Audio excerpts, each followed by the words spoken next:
What's going on, guys? Welcome back to another edition of Bucs Latest here on the Fan Arts Network. I'm your host, Peter Blake, your Rolex reporter. What time is it? It's my time. And for Go Bucs fans and Bucs Nation, it's your time. And it's definitely your time to like and subscribe to Bucs Latest here on the Fan Arts Network, as we are just a couple hours away from legal free agency starting. So let's get into it. Another day and more Mike Evans rumors before the free agency period starts. So let's go ahead and talk about this. Diana Rossini of The Athletic says wide receiver Mike Evans plans on exploring his options in free agency per his agent Derek Gilmore. Now, this is nothing new. We heard this before, but once again, being reported.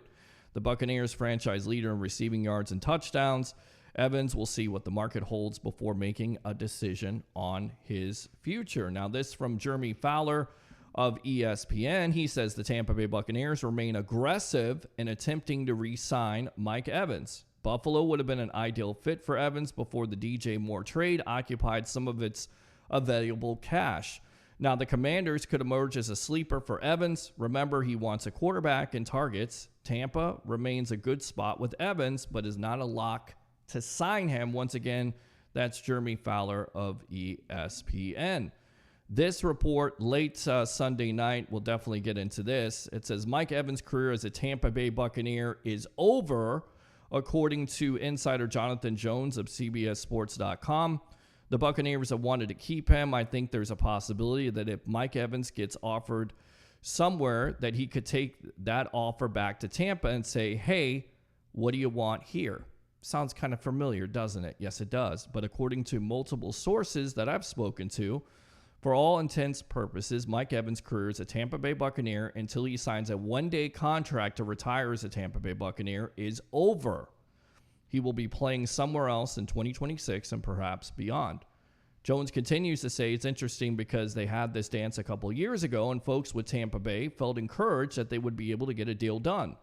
They did, but now that he's had to hit free agency, there's a different tone. The Buccaneers were waiting and hoping that they could retain Mike Evans, but ultimately it does appear almost certain that he is going to be signing elsewhere. Now, it also says that Evans will be seeking a 2-year deal worth $50 million in free agency, which would average $25 million per year. Now, Bucs Nation, if that happens, do you want the Bucs to pay that cost? $25 million, is that too much with all the Bucs needs in free agency when it comes to getting an edge rusher, an inside linebacker? Is it too rich at this point? Or once again, do whatever it takes to sign Mike Evans, eventually the future Hall of Famer? The Chargers are a team to watch, and he also expects the Chiefs and the Texans to be the teams to watch. And we talked about the Commanders. Now, it's interesting with this report, as a Pewter report has refuted it, saying they talked to an NFL source and don't put much credence in it. And then also Greg Allman of Fox Sports says that's news to Mike Evans' representatives. But as everybody needs to be reminded, these are just rumors right before the legal free agency period, so we'll see what happens. But they're definitely interesting. So as this starts, as this process has started, as this saga continues and the drama continues with the Mike Evans situation, how concerned are you, Bucs fans? Put the number in the box from 1 to 10 on Mike Evans leaving the Bucs or re-signing with the Bucs. And if he does re-sign, should they do that for $25 million? Put the comments in the box there on Bucs Latest on the Fan Arts Network. Now, with that being said, of course, Chris Godwin, his running mate, had this to say to Tampa Bay Times writer Rick Stroud. He said it would be so weird. I can't imagine talking to him on a different field and seeing him in a different jersey. I hope that he's here. I don't know the intricacies of the deal. Everybody does their own thing. I don't know what he's willing to take. I don't know what they're willing to offer, but I hope that he's back for a lot of reasons because he's my brother. Of course, it's interesting to note that Godwin went through his own free agency period last year, and the rumors were that he was going to sign for more money. In fact, he got offered more money by the New England Patriots and turned them down to re-sign with the Bucs for $22 million a year. So you wonder if Godwin has talked to Evans. Is he recruiting him? I always tell Buccaneer fans, don't take these guys for granted, because when have you seen two highly productive wide receivers on and off the field be consummate professionals. Usually wide receivers like this are divas or they have problems. And I get it. They've had their fair share of injuries the last couple of years, but nobody can deny that this duo has been tremendous in Tampa Bay Buccaneer history. And hopefully they continue that in 2026. It remains to be seen. What do you think about Chris Godwin's comments here on Bucs Latest on the Fan Arch Network? Go ahead and put the comments there in the box. And we will move on to another position of need, possibly for this Tampa Bay Buccaneer team, as surprisingly, they didn't tender Sean Tucker. They still could do that. It wouldn't be a one-year contract. Most likely it could be a 2-year contract for a lot less than the 3.52. Or they move on, and Sports Illustrated has a perfect match. In fact, they say Joe Mixon, who was officially released by the Texans after they acquired David Montgomery via trade earlier this week. Mixon missed the entirety of the 2025 season with the mysterious foot injury and will look to bounce back with a new team. Before his injury, the two-time Pro Bowler had consecutive 1,000-yard rushing seasons in 2023 and 2024. Now, he's got a lot of miles on those tires, right? He's going to be 30 years old in July. So you kind of stay away from running backs at the end of the day when they reach that age of 30, unless they're Adrian Peterson, which, of course, he was an anomaly. He continued to be productive after the age of 30. With that being said, you don't want him to be the starting running back. You want to be a second running back, but there are concerns about Bucky Irving in the shoulder surgery in the offseason. So would this be a fit, Bucs fans? Plus, because he did miss all of 2025, you could sign him to a cheap deal. He nearly has 7,500 rushing yards in his career. So this would be a quality pickup. And then on top of it, I think he would be cheap. So Joe Mixon to the Tampa Bay Buccaneers, does that make sense? Do you bring back Sean Tucker? Do you think the Bucs will bring back Sean Tucker? Do you go after a Tyler Algier in Atlanta? Do you draft somebody? Bucs fans, what do you do? Put the comments in the box here on Bucs Latest on the Fan Arch Network. A lot of running backs to talk about, but Bucky Irving right now, the only one on the roster. So they're definitely going to have to fill that need eventually. Now, with that being said, there's also a need, according to Todd Bowles, as he said at the Combine when asked about the backup quarterback situation.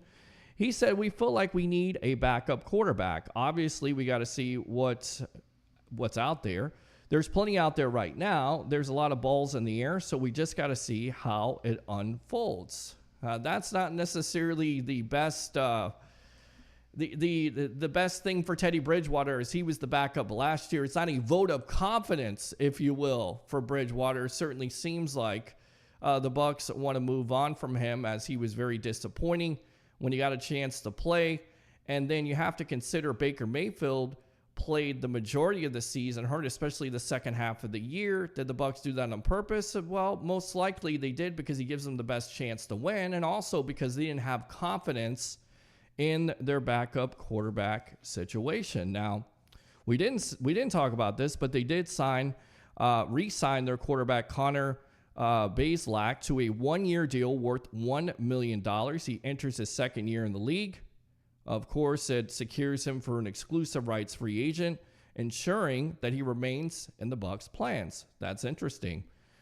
Now, a guy that you could definitely consider if you're the Tampa Bay Buccaneers, and Pewter Report brought this up, would be Jimmy Garoppolo, the former starting quarterback for the San Francisco 49ers, former starting quarterback for the Las Vegas Raiders, as that didn't work out, and backup quarterback for the LA Rams, who, oh, by the way, as we connect the dots in the Connect the Dots season, worked under Zach Robinson. In fact, what they have to say here, again, our friends at Pewter Report, Jimmy G profiles very similarly to a Bucs signing of Teddy Bridgewater last season.